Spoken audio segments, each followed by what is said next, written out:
प्रीती खंडागळे. सध्या सगळीकडेच जसजसं मतदान जवळ येतंय तसतसं सगळ्या अधिकृत उमेदवारांच्या प्रचारांची जी रणधुमाळी आहे ती खूप वेगाने वाढत चालली आहे. तर अशाच मी आता ठाणे महानगरपालिका क्षेत्रात दिवा प्रभाग क्रमांक 28 या उमेदवारांशी आपण चर्चा करणार आहोत. नमस्कार. नमस्कार. माझं नाव विकास इंगळे. मी प्रभाग क्रमांक 28 अ मधून आरक्षितमधून उमेदवार आहे.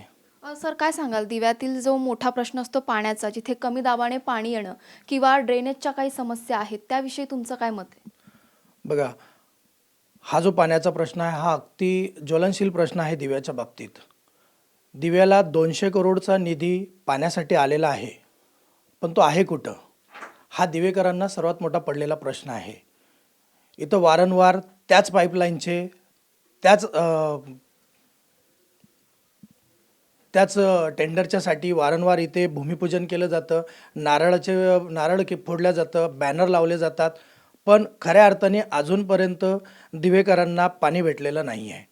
पण टँकरवाल्यांना पाणी व्यवस्थित भेटतं, विकण्यासाठी पाणी आहे, पण दिवेकरांना पाणी नाही आहे. इथं टोटली पाण्याच्या संदर्भात जर म्हटलं तर काळा बाजार चालतो.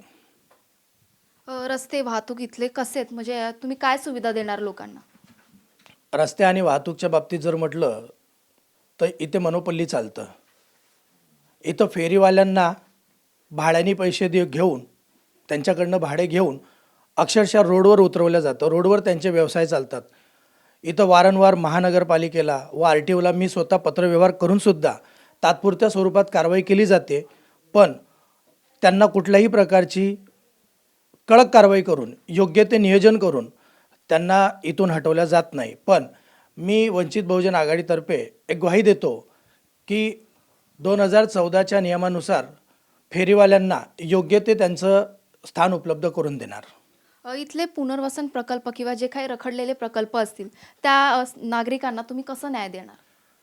गेल्या 10 वर्षापासनं दिव्यामध्ये क्लस्टरच्या नावाखाली वारंवार फक्त सर्वे केले जातात. निवडणूक जवळ आली की तुमच्या घरांचे सर्वे होतील, तुमचं पुनर्वसन होणार, तुमचा अनऑथराईज जो परिसर आहे त्याला लिगली केला जाणार, रीतसर क्लस्टर डेव्हलपमेंटच्या माध्यमातून तुम्हाला चांगली घरं दिले जाणार. फक्त दिवेकरांचं मरण होतं आणि निवडणुकीपुरतं फक्त दिवेकरांचा वापर केला जातो. याच्या पलीकडे काहीही होत नाही.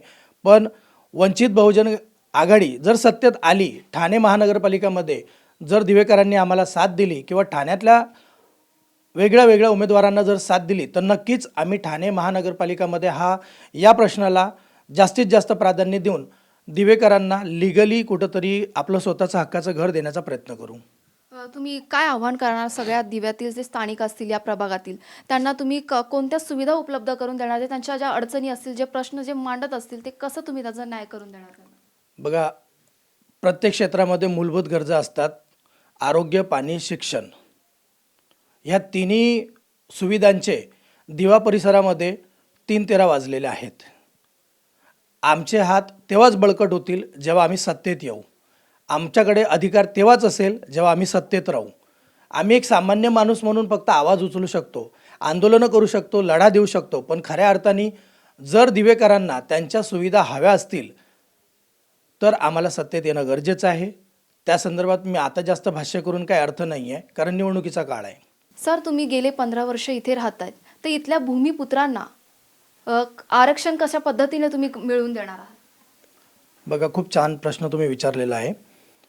गेल्या 15 वर्षापासून मी दिवा परिसरामध्ये वास्तव्यात आहे. माझा छोटासा व्यवसाय आहे आणि तुम्ही जो प्रश्न मला विचारला की भूमिपुत्रांच्या बाबतीत, ही खरी बाब आहे की भूमिपुत्रांवर ते वारंवार अन्याय केला जातो.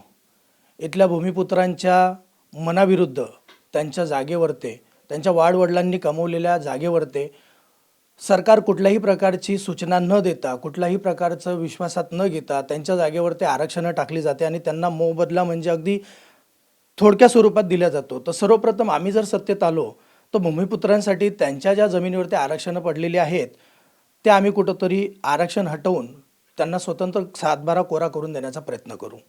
हा सर्वात मोठा प्रश्न आमचा असेल. आता आपण वंचित बहुजन आघाडीचे उमेदवार आहेत प्रभाग क्रमांक 27चे, आपण त्यांच्याकडनं जाणून घेऊयात की त्या इथल्या नागरिकांना कसं न्याय मिळवून देणार आहेत. नमस्कार ताई. नमस्कार. माझं नाव गाथा विकास इंगळे आणि मी प्रभाग क्रमांक 27 क मधून निवडणूक लढत आहेत. असं बघायला गेलं तर मी माझं ऑक्युपेशन जे आहे ते डॉक्टर आहे. पण यावेळेस TMC निवडणुकीमध्ये किंवा ठाणे महानगरपालिका निवडणुकीमध्ये एका सामान्य स्त्रीला निवडणुकीमध्ये उभं राहण्याची जी वेळ आलेली आहे ती याच्यासाठी की मला असं वाटतं की दिव्यामध्ये जे आहे स्त्रियांचं आरोग्य आणि स्त्रियांचं स्वावलंबन हे भरपूर महत्त्वाचं आहे. आणि जर मी सत्तेत जर आली तर स्त्रियांचं सुरक्षितता, त्यांचं स्वावलंबन आणि त्यांचा सन्मान हेच माझं ध्येय राहील. ताई, तुम्ही एक स्वतः डॉक्टर आहात आत्ताच म्हणालात, तर तुम्ही स्त्रियांसाठी काय सुविधा किंवा काय मुद्दे घेऊन या रिंगणात उतरलात? जसं मी थोड्या वेळापूर्वीच बोलली की माझं ध्येय जे आहे स्त्रियांचा सन्मान, त्यांचं स्वावलंबन आणि त्यांची सुरक्षितता असेल.